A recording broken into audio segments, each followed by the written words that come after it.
410 quilos de vedella cuinada al mètode basc Borduns i repartida en més de 1.000 tapes. Aquesta és la quantitat final de vedella que els rubinencs van degustar dimecres en la primera edició del Menja't la vedella del mercat, que va superar totes les expectatives. Durant tota la tarda la plaça es va omplir de rubinencs que també han gaudit de les activitats infantils. Els paradistes del mercat municipal i els professionals de la cuina basca van cuinar 2 vedelles senceres durant més de 12 hores en plena plaça del mercat. La cuina a l'aire lliure i les moltes activitats de dinamització infantil van omplir la plaça durant tota la tarda.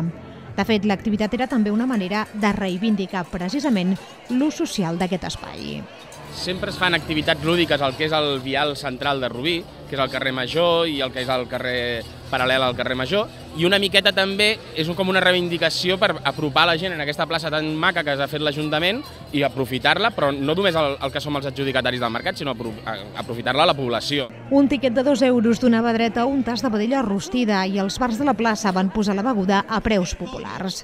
El bon temps i els tallers, pensats per a nens i nenes, van treure centenars de rubinencs al carrer. Rubí és una ciutat molt compacta, on la vida i el veïnatge és molt intensa, molt propera.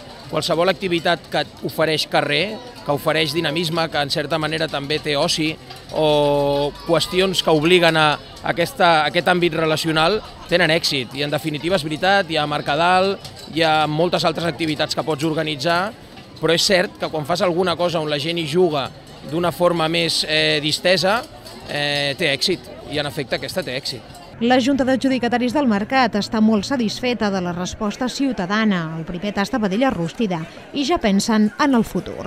També fem la bicicletada, que la fem al setembre. També va començar una festa que vam començar amb 100 i pico de persones, penso, i l'última vegada ja vam fer 1.000 i pico de botifarres, no 1.100 botifarres o així. Llavors aquesta ha sigut la primera, som una mica com els pioners. Aviam què passa i aviam si ho podem tornar a fer, o sigui, jo penso que sí. Dolors Tubau agraeix l'esforç al personal de l'equipament municipal i el suport tant del consistori com de la clientela.